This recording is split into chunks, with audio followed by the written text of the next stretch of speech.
اگر بندہ کہے کہ جج صاحب مقدمہ جھوٹا تھا، آپ اس کا ریکارڈ ہی ختم کرنے کا حکم دیں، تو جواب ملے گا کہ مقدمہ خارج کر دیا، باعزت بری کر دیا، مگر ہم ریکارڈ تو رکھیں گے اپنے پاس۔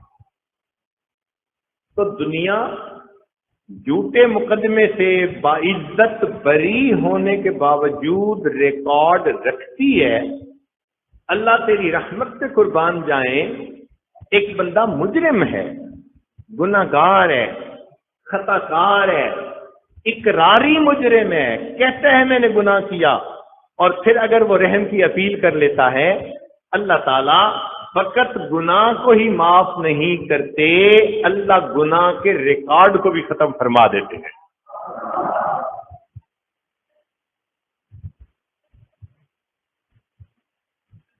اور دوسرا یہ کہ جب تک سورج مغرب سے طلوع نہیں ہو جاتا یا انسان کی سانس نہیں اکھڑ جاتی جو موت کے وقت اکھڑتی ہے، اس سے پہلے پہلے توبت کا وقت موجود ہے۔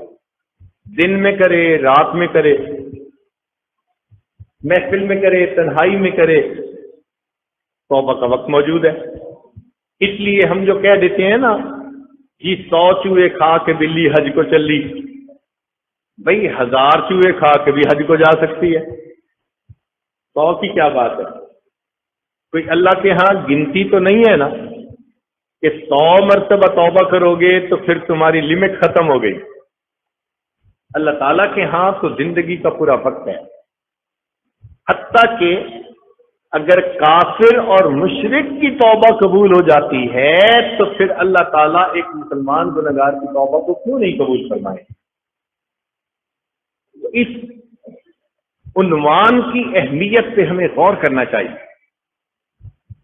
ہم لگوٹ باندھ کے نکلتے ہیں میدان میں کہ ہم نے پریشانیوں کو ختم کرنا ہے، ایک ختم نہیں ہوتی دوسری اوپر سے، دوسری ختم نہیں ہوتی تیسری اوپر سے، ایسے لگتا ہے تصویر کا دھاگا ٹوٹ گیا اور ایک کے بعد ایک پریشانی ہمارے اوپر آتی چلی جا رہی۔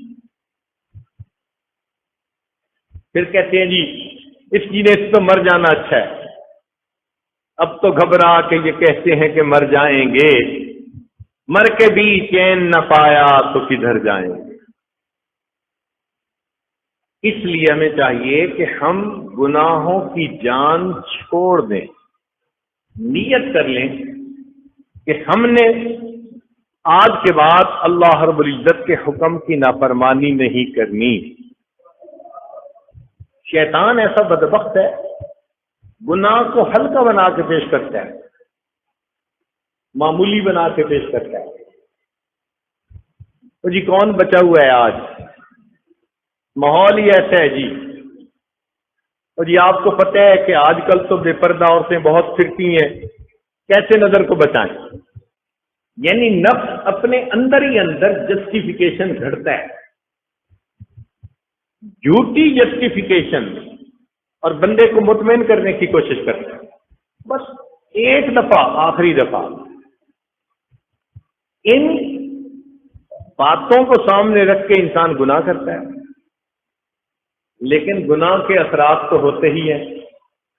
جو شخص زہر کھائے گا، خوشی سے کھائے یا مجبور ہو کے، تو اثرات تو اس کے ہوں گے۔ گناہ کرے انسان مرضی سے یا حالات سے مجبور ہو کے، تو اثرات تو ہوں گے۔ ان اثرات سے بچنے کے لیے ہمیں چاہیے کہ ہم گناہوں سے سچی توبہ کریں۔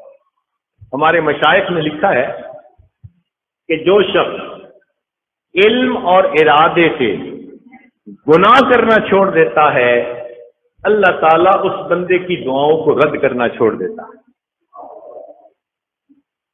سچی توبہ کی نیت کر کے دیکھ کہ زندگی آسان ہو جائے گی، سہولت ہو جائے گی، زندگی میں کوئی غم نہیں رہے گا، آپ کا دل مطمئن ہو جائے گا، برکتیں ہی برکتیں نظر آئیں گی۔